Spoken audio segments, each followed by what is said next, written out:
Good day. Technology in the classroom, a most interesting subject. What we're trying to do is to make our classes come alive today. We want to make sure that they're interesting, exciting, enthralling for people who come in, mainly because it mirrors what we have in the day-to-day lives. We have smartphones where we can pull up just about anything. We have iPads and smart pads that we take to watch movies whenever we have a chance. Or more importantly, to play games. Game playing is becoming a major obsession, if not profession, in our world. They all have a way in which they present data in a different format than we're used to. As we create classes, we have to be very similar to what the expectations of our customer, in this case our students, are looking for, which means that our courses need to be technology laden.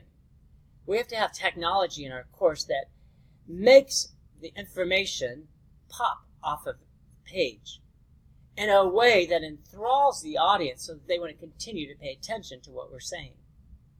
What are some tools to do that? Many different tools exist, some used more than others. The standard PowerPoint is a good one. It can be colorful and graphically oriented. It may not be a way in which a person may be familiar with the way knowledge is displayed, but it's a graphical visual representation of information. And in addition to the graphics and the pictures that you include in PowerPoint, you can also include videos and audios, all kinds of data that flies across the screen in a PowerPoint. It's a good way to present information, one I use quite a bit. Another is standard video, what we're doing today. Hopefully you're pretty good at presenting the information via video. I try to get better and better. If you're not nervous and you know your materials, you usually can do a fairly good job of presenting a video. It helps, importantly, to make a connection with somebody that you don't know. They can see a video of you and actually have a connection. It's no different than watching a television show or a movie.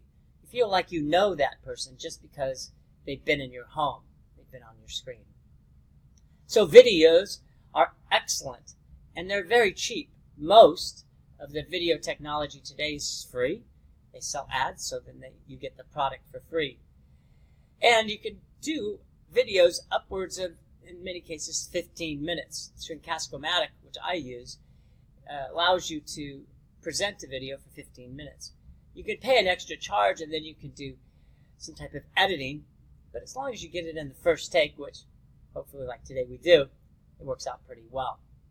There's Webex, which is very similar to Zoom and Collaborate, which is a way that you can present information and invite people into your discussions. It's a great way to have a more collaborative, coordinated approach to learning, one of which I use quite often.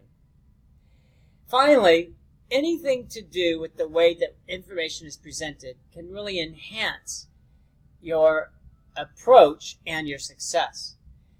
Audio, for those who don't like videos or don't like to appear on TV or videos, audio is a great way to do it.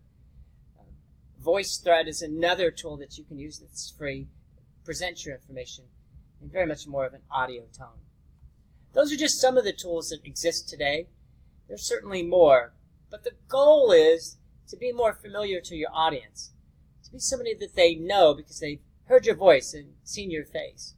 Familiarity breeds a much more acceptance of the message that you send. And in education, that's really the goal that we're trying to get across. Thanks, everybody. Enjoy the day.